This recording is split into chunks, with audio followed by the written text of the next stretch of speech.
अभी तक के अपने पाइथन के इस सफ़र में हमने कई सारे कॉन्सेप्ट, कई सारे नए-नए कॉन्सेप्ट्स को पढ़ा है और उनमें कई सारे छोटे-छोटे क्वेश्चंस को भी प्रैक्टिस किया है। और अब अपनी लर्निंग को मैं एक नेक्स्ट लेवल पे लेके जाने वाला हूँ और मैं आपको बताने वाला हूँ कि आप किस तरह से ऑब्जेक्ट ओरिएंटेड प्रोग्रामिंग अप्रोच के साथ में पाइथन में कोड लिख सकते हैं। तो आखिर ये ऑब्जेक्ट ओरिएंटेड प्रोग्रामिंग अप्रोच क्या होता है? ऑब्जेक्ट ओरिएंटेड प्रोग्रामिंग अप्रोच का जो एक बेसिक सा आपको क्रक्स बता दूं, वो ये है कि इसमें हम ऑब्जेक्ट्स क्रिएट करते हैं। ऑब्जेक्ट क्या होते हैं? ऑब्जेक्ट्स यानी कि एक स्पेशल स्ट्रक्चर के फॉर्म में आप कोड को तैयार करते हो, जिसमें आप पेयर कर देते हो कोड को और साथ में डेटा को भी, यानी कि डेटा और इंस्ट्रक्शंस दोनों को पेयर करके आपने एक ऑब्जेक्ट तैयार किया और उस ऑब्जेक्ट को आप बार बार इस्तेमाल करोगे अपनी ज़रूरत के हिसाब से। तो इससे क्या हुआ? इससे ये हुआ कि आपका जो पहले कोड जो आप लिख रहे थे, जो कि स्कैटर्ड था, अब वो पेयर अप हो गया है, वो एक साथ पाइल अप हो चुका है और आप उसको इस्तेमाल कर सकते हो अपनी ज़रूरत के हिसाब से। तो तो ऑब्जेक्ट डिफाइन करने के लिए, ऑब्जेक्ट बनाने के लिए आपको क्या करना होगा? आपको पहले क्लास बनाना पड़ेगा। तो क्लास क्या होता है? क्लास का मतलब है कि एक बेसिक स्ट्रक्चर, या कह सकते हैं उसको कि एक बेसिक ब्लूप्रिंट, यानी कि आप लोगों को पता होगा कि ब्लूप्रिंट क्या होता है। कभी भी हम कोई मकान बनाने की शुरुआत करते हैं, कोई बिल्डिंग बनाना चाहते हैं, तो पहले हम उसका ब्लूप्रिंट तैयार करते हैं, यानी कि ऑन पेपर या एक बेसिक उसका स्ट्रक्चर ढांचा तैयार करते हैं। उसी ढांचे को हम प्रोग्रामिंग लैंग्वेज में क्लास कहते हैं। आइए देखते हैं कि आप पाइथन में क्लास कैसे बना सकते हो। तो शुरू करते हैं। क्लास, मान लीजिए मेरी क्लास का नाम कुछ भी है, मान लीजिए नंबर, और मैंने यहाँ पे कॉलन लगाया। और फिर क्या? फिर मैं यहाँ पे इसके बाद कोई भी तरह का डेटा जो भी मैं चाह रहा हूँ वो यहाँ पे मैं डिक्लेयर कर सकता हूँ। मैं चाहता हूँ कि यहाँ पे मान लीजिए मैं इसमें एक वेरिएबल सिर्फ देना चाहता हूँ, नॉर्मल वेरिएबल, उसका मैंने वैल्यू दे दी है 15, 15, 16, कुछ भी वैल्यू आप दे सकते हैं।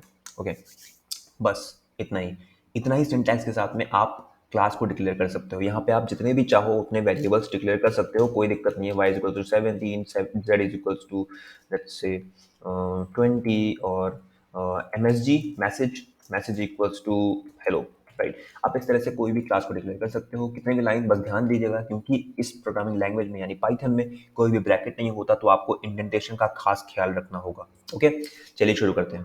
अब आपने क्लास तो क्रिएट कर लिया आपने। अब क्या? अब अगली चीज जो आपको करनी होगी वो इस ढांचे का, यानी जो आपने ब्लूप्रिंट तैयार किया है उस ब्लूप्रिंट से एक्चुअल बिल्डिंग तैयार करनी है। यानी कि इस ढांचे से, इस स्ट्रक्चर से आपको एक्चुअल कोड तैयार करना है, एक्चुअल ऑब्जेक्ट तैयार करना है। तो ऑब्जेक्ट कैसे क्रिएट करते हैं, आइए वो देखते हैं। तो सबसे पहला काम, ऑब्जेक्ट को क्रिएट करने का जो तरीका होता है वो कुछ हद तक आप कह सकते हो कि वेरिएबल से मिलता हुआ है, राइट। पाइथन में स्पेशली, क्योंकि हम क्या करते हैं, जैसे आप जानते हैं कि दूसरे प्रोग्रामिंग लैंग्वेज में हम कई सारे अलग अलग इक्वल्स टू न्यू और काफ़ी चीज़ें लिखते हैं, बट इसमें हमें थोड़ा कन्वीनियंस है, हम इजीली क्रिएट कर सकते हैं। हम क्या कहेंगे, मैंने क्या दिया, मान लीजिए n1 equals to number, right. बस इतना बस लिख देने से एक ऑब्जेक्ट तैयार हो गया है नंबर क्लास का।